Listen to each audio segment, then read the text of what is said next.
All right, welcome back to another edition of Inside New Albany Athletics. I am Richie Wildenhouse, the athletic director, and I am proud to be joined by our girls golf head coach, Coach Rich Ritter. Welcome to the show. I guess we're going to call it from now on, Coach. Thanks, Richie. Appreciate you having me. Looking Yeah, forward to the good. conversation. How are things going with you and the family? And is everybody keeping their distance from everybody else and everyone healthy and safe, I hope. Everybody is. We're doing well. We're getting to spend a little family time together. Watched a lot of movies so far. Getting Yeah, a few things done around the house, and for the most part, since the Friday that school was last in session, nobody's really left the house except for me on occasion to get necessary groceries and stuff like that. So we've been playing it real close to the vest, but everybody's staying healthy and we're having good time. that's It's great. fun. It's fun to spend some quality time together that we don't always have in our busy schedules. Sure. What are you guys doing to pass the time when obviously you aren't working with your I guess your typical 9 to 5 and the kids aren't hard at work on their studies and stuff. What's the Ritter family doing to kind of keep things going there? Well, we've got a lot of things we do here at the house for practicing golf anyway. So we're fortunate to be in a situation with the ability to do that.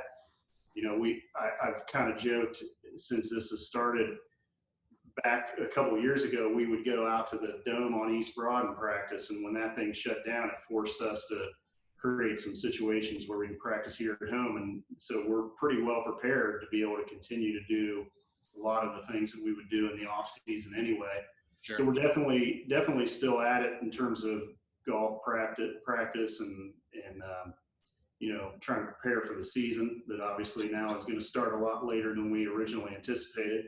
Yeah. But fair amount of video gaming going on. We've got some wicked battles on Smash Bros on the Wii Switch, and then my boys are playing a lot of Fortnite. And seems to be a fair amount of Snapchatting going on and those sorts of Okay. things. So, you know, and then just family dinners, which we haven't had a lot of in normal times, and Sure.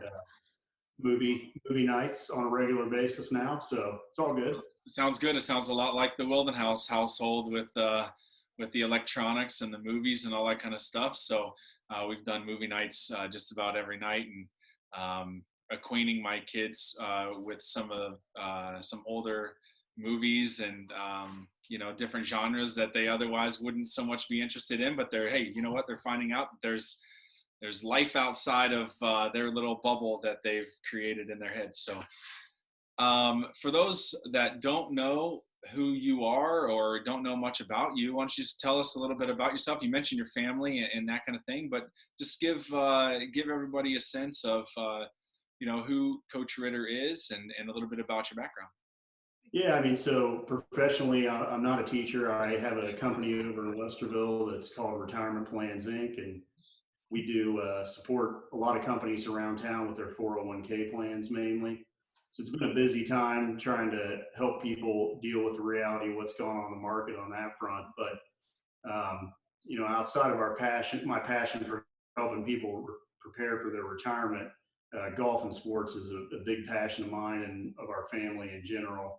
So I've been coaching youth athletics for I don't know, a decade or so now, probably.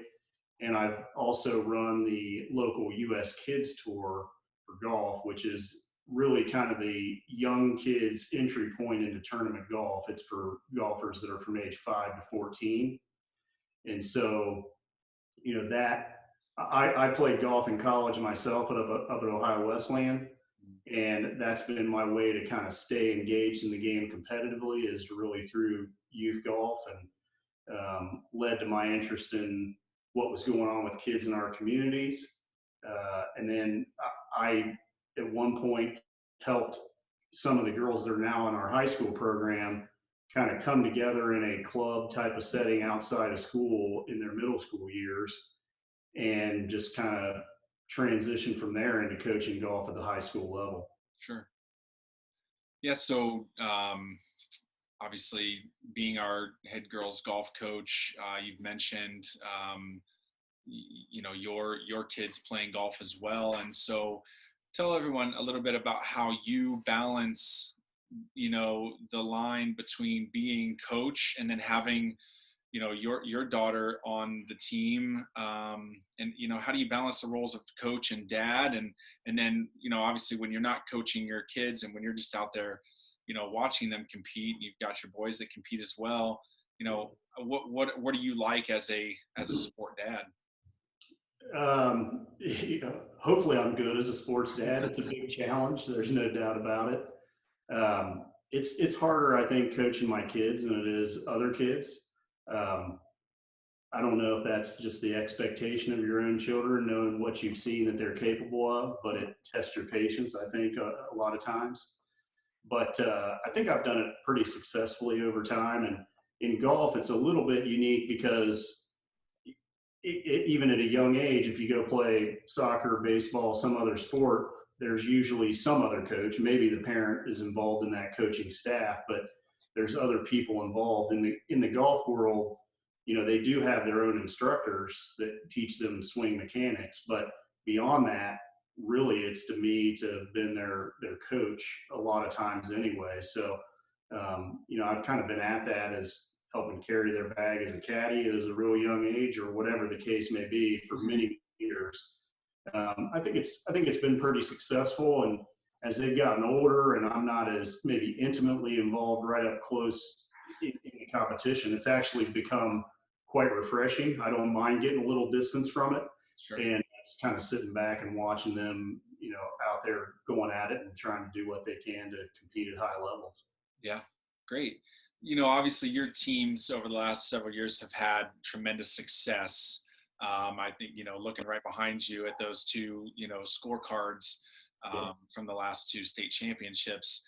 Um, it's been incredible to watch. It's been incredible to be a part of, and I know our community has really rallied behind the team, and you've created a ton of a buzz about golf in our community. And so what makes your group of girls, your team, so special, and what is it about them that is so enjoyable to coach them?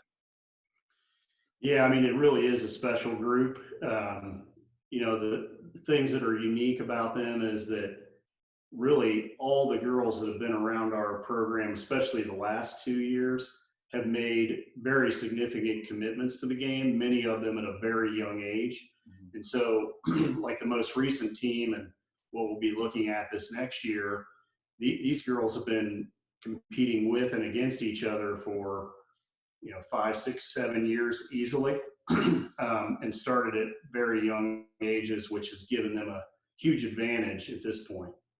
And they're also really, for the most part, naturally just good friends with each other. They've enjoyed the relationship with one another through golf and have continued that into high school. Mhm. And it's made our team dynamic really fun to be around, because there are teams out there that maybe don't have that same camaraderie, but it's not a forced thing with our girls. They really and truly do care about each other and enjoy spending time with each other. And when you're driving 2.5 hours to a tournament in Toledo and confined to a small van, that's Yeah, that's significant. It really is. sure. That's good. They're a fun group to be around, and I know you guys have those van rides are entertaining to say the least. I would say so. No question. The past two seasons for you guys, we mentioned the state championships. Not only did you win those state championships, but you did it in historical fashion, just in terms of setting scoring records, and really when you look at the margin of victory, it's been substantial, and then obviously having an individual state championship, with your daughter, being the individual state championship is incredible as well. And so that was the last 2 years. What does the future look like? You mentioned it a little bit with the girls have been playing together for a long time, but really, what competitively and on and off the course, what do we expect from the New Albany girls golf team moving forward? Yeah, well, every year on every team, I'm sure creates a new set of challenges and issues and opportunities.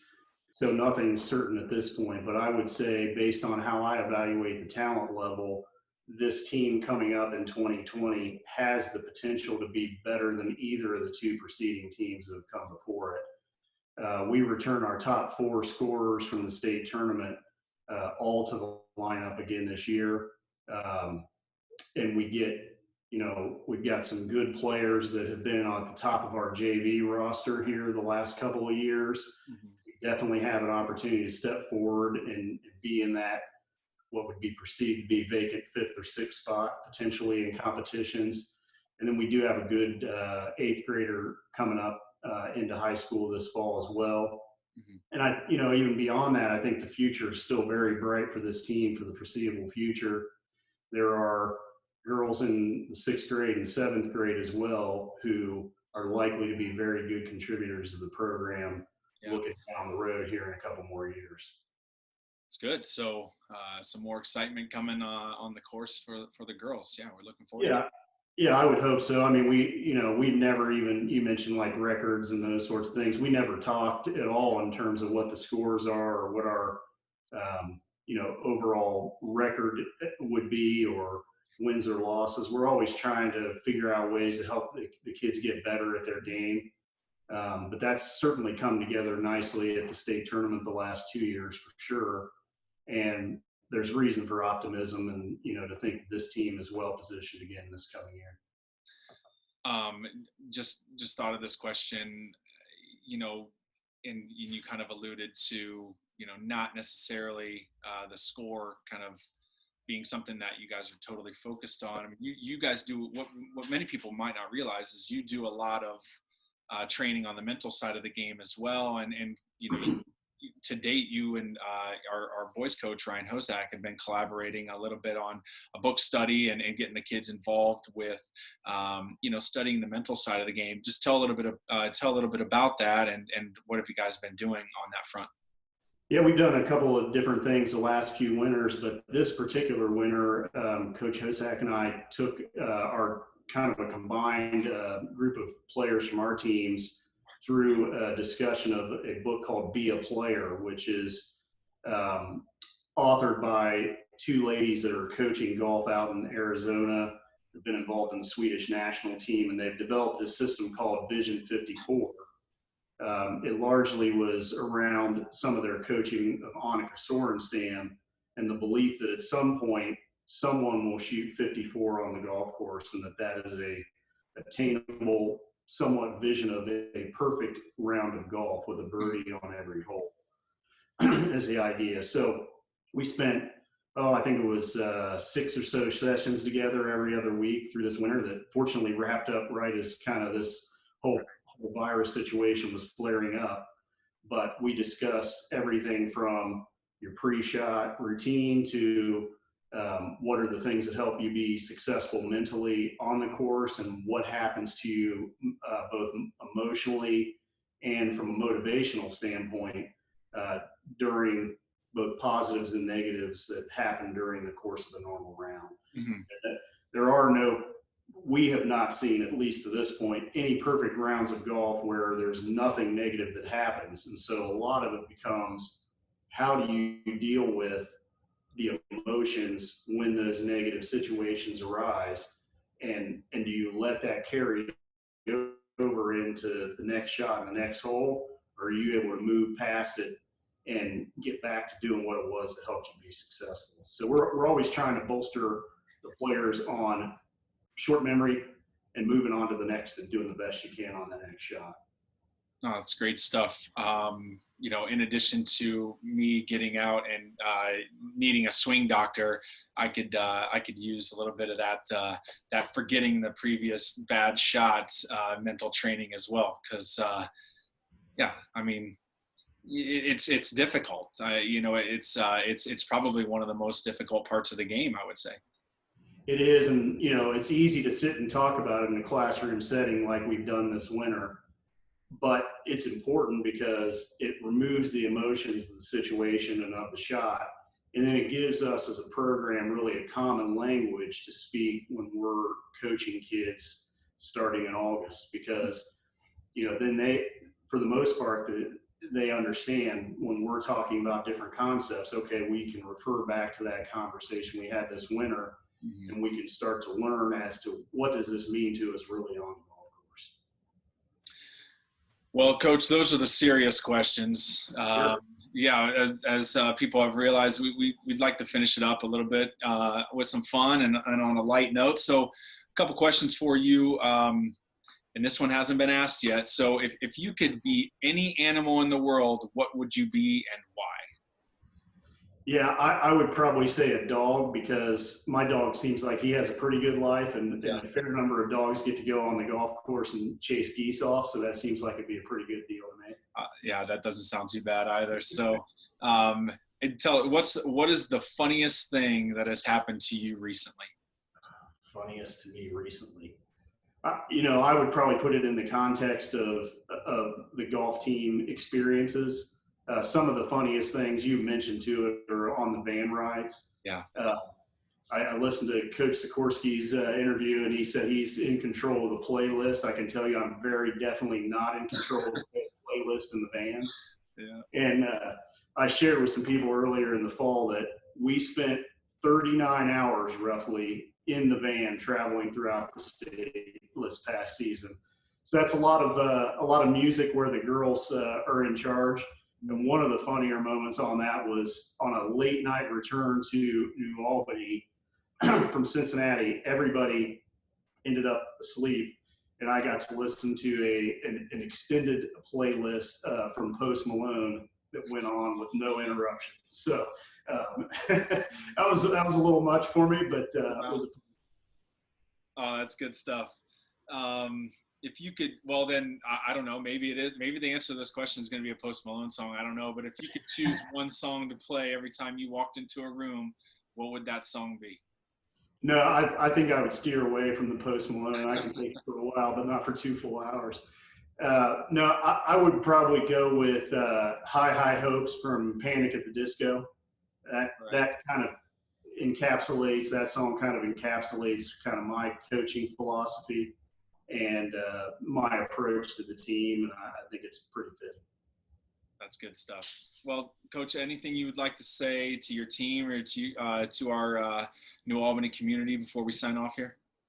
Yeah, just everybody stay safe and healthy out there. Try to be patient here with this situation and listen to what the experts are telling us, and take care of yourselves and your family first and foremost. And to the team and to the other members of golf teams out there, it's 130 days to the start of tryouts, so it's just around the corner. All right. Well, Coach, I appreciate the time and thanks for joining us on Inside New Albany Athletics. Appreciate it. Yep, absolutely. Thanks, Richie. Yeah. Take care.